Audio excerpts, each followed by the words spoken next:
ખેડૂતોની મુશ્કેલી શહેરના નરસંગ ટેકરી વિસ્તારના પેટ્રોલ પંપ પર લાગી લાઈન ખેડૂતોને પૂરતો ડીઝલનો જથ્થો ન મળતા ખેડૂતો પરેશાન છે વાવણી સમયે ડીઝલની અછતથી ખેડૂતો મુશ્કેલીમાં વહેલી તકે પૂરતો ડીઝલનો જથ્થો પૂરો પાડવાની માંગ કરાઈ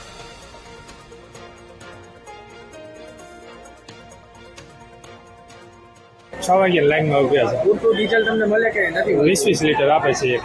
તમારી જરૂરિયાત કેટલાની છે? મગની સિઝન પાક ઉભો છે, મગનો પાક ઉભો છે મારે.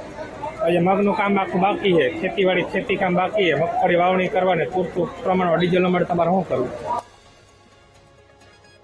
તો તમે આ દ્રશ્ય જોઈ રહ્યા છો તમારી ટીવી સ્ક્રીન પર પોરબંદરના છે શહેરના નરસંગ ટેકરી વિસ્તારના પેટ્રોલ પંપ પર લાંબી લાઈનો જોવા મળી રહી છે ડીઝલનો પૂરતો જથ્થો ન મળતા ખેડૂતો પરેશાન છે ખેડૂતો લાઈન લગાડવા માટે મજબૂર બન્યા છે એક તરફ આકરી ગરમી અને આકરી ગરમીમાં લોકોએ લાઈન લગાવવી પડી રહી છે વહેલી તકે પૂરતો ડીઝલનો જથ્થો પૂરો પાડવામાં આવે તેવી માંગ કરવામાં આવી રહી છે પોરબંદરના આ દ્રશ્ય તમારી ટીવી સ્ક્રીન પર રાજ્યના અલગ અલગ વિસ્તારોમાંથી આ પ્રકારના દ્રશ્યો વર્તમાન સમયમાં સામે આવી રહ્યા છે ત્યારે પોરબંદરથી આ દ્રશ્યો સામે આવ્યા છે જ્યાં પેટ્રોલ પંપ પર લાંબી કતારો જોવા મળી રહી છે લોકો ડીઝલ મેળવવા માટે લાઈનમાં ઉભા રહેવા માટે મજબૂર બન્યા છે ડીઝલનો પૂરતો જથ્થો નથી અને એ પૂરતો જથ્થો ન મળતા ખેડૂતો પરેશાન છે ત્યારે વહેલી તકે પૂરતો ડીઝલનો જથ્થો પૂરો પાડવામાં આવે તેવી માંગ ખેડૂતો દ્વારા કરવામાં આવી છે અમે 100 વાગ્યાના ઉભા છે અને 20 લીટર ડીઝલ મળે છે.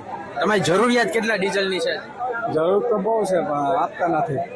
હવે તમારી સરકાર પાસે માંગણી શું છે? માગણી એ છે કે 10% ચાલુ કરે ડીઝલનું કામ વધારે આપવાનું. ટકા તો 2-3 દિવસોથી થાય છે.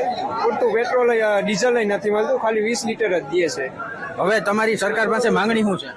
માંગણી એમ છે કે ડીઝલ તમે એટલું જાય ક્યાં ને જે આગ્રહ પહેલાથી કર્યા રાખે તેમને ના, એટલે જેટલું પૂરતું અત્યારે જોતું હોય